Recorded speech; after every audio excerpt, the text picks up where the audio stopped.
Alright, so what I have here is a 2012 Honda crf250r.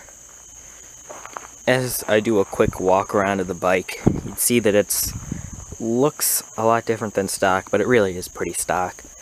It's just got a few modifications, the tusk rims, the different radiator cooling pipes, and a graphics kit.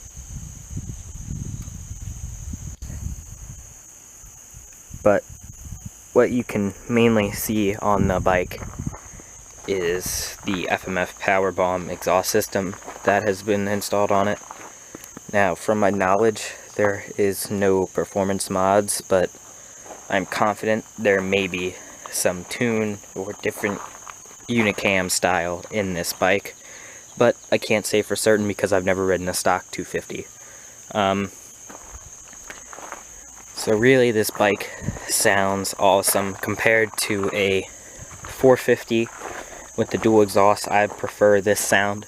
It sounds a little bit more throaty on the low end, not as good as on the high end, but that's not why we're here. We will compare them later, but what I'm just going to be showing you is why and how to make your bike sound the best of the best, or, you know, sound as good as it can get. So, of course, it might cost some money, because depending on if you have fuel injection or not, you may need to get different jetting, different air filter, or a different tune. This is a power core, not a power bomb, but there are a few things you got to watch out for when you are doing this. But first, of course, you guys may have been waiting, you will be able to hear how this thing sounds, because that is obviously the most important part. And right now, this is the best place because it's right on the side, or the side of one part of our barn, and the echo is crazy. So with these high compression bikes, I have trouble starting them just because I'm a little bit on the short side, and I don't kick super hard normally, but we'll see. Right now my temp gauge says it's at 80 degrees. That's just a little bit warmer than what it is outside. Hasn't ran in probably 2 hours. I like to give my bikes primer kicks, but of course this is all aside from the point. Here's here for the sound.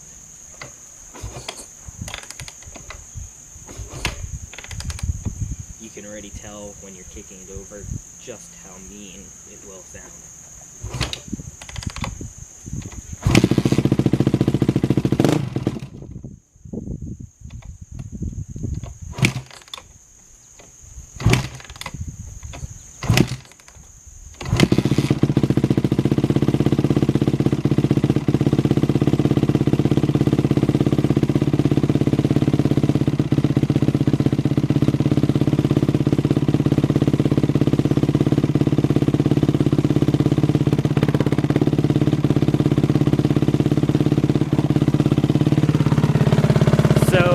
One of the things that is most obvious that you might be able to hear is a little bit of a rattle, or almost like an echo. I can hear it right here. I'm not sure if the camera can, but then when I put my hand, it doesn't do it. That's just how much it echoes off everything.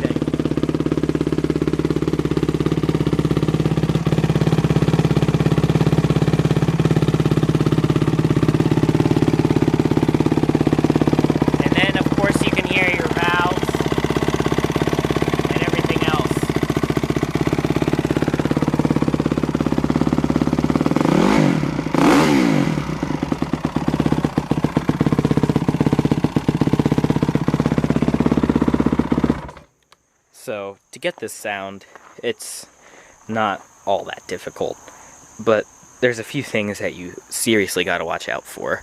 Number one is just getting the right exhaust. I've came across a few bikes, actually I can show you one, that a person may or may not have gotten a used one or gotten the wrong one, and it did not fit up correctly here on the tail end, and it was not mounted correctly. So, you know, it was touching everything that it shouldn't have been touching, and that's the first mistake. You need to get the type that is meant for your bike. I had this 2-stroke where the pipe was burning into the fuel tank. I can put a picture of that on the screen right now. But that is just something that you do not want to have happen. Secondly, this is potentially the most important. You want to be very, very safe when you're doing this. I have cut and burnt my leg on these tabs when I fell. This happened about a month ago. I can show you my knee still. It's still burned from the exhaust and cut from the tabs. Oh man, that heats up fast. So what you want to make sure of is you have an exhaust guard that will not hurt you or cut you very easily. And here are the mounting tabs. I never took them off, but really wasn't expecting to be cut easily on those. Now, you also want to make sure your gasket right here, because normally these pipes are 2 or 3 sections, one for the exhaust, one for a little connector, one the actual header. You want to make sure you have the right seals right there, and the right seals right there, or else sound and vapors will leak out right here, and it will sound a little bit wacky. That has also happened to me on a lot of older bikes. I had this XR80 that had an aftermarket exhaust, never sounded right. Found out these gaskets were bad. Actually, there was no gasket here, and the O-ring was bad in there. So the other thing that you definitely should be doing is rubberizing, or just rubber mounting the end. Most of the time it normally comes with that, but that makes it a hell of a lot better for the rattles. I have another bike that I can also show you, but I probably won't, that the plastics just rattle and rattle because the exhaust is right next to them, but it's not mounted with rubber or mounted very well. And that's a totally stock Honda bike. Now, that's not necessarily their fault. It's mainly a design flaw or something that somebody has done in the past. So that's pretty much it. I will put in a clip of some random bike that's stock revving up, at least the 250R, and I will put in some videos of me driving this thing. But you can tell if you don't have one of these, I highly suggest getting one, mainly because it might affect performance. It probably will, and you'll be so happy each time you start it up. That's the main reason I got this bike. When I first kicked it over at that dude's house where I bought it, just brought a smile to my face.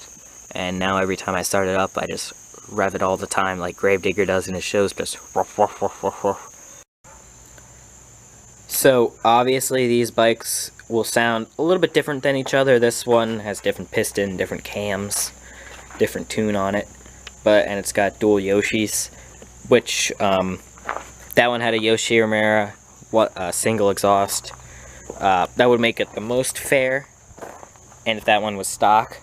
But still, I mean, even if this did have a Yoshimura full exhaust, it probably would sound very, very similar.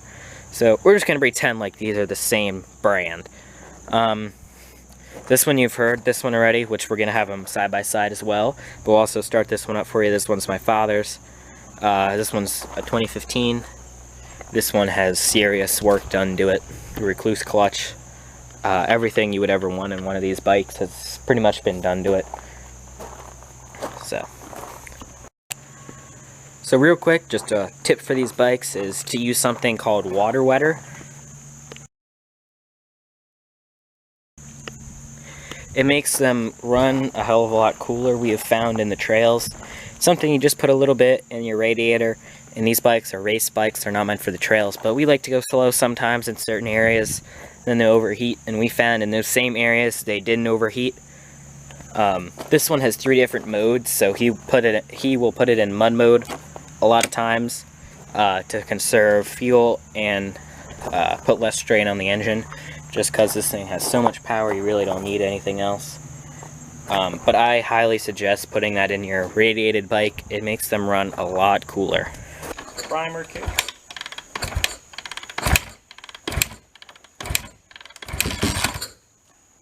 So close. Both these bikes take forever to start.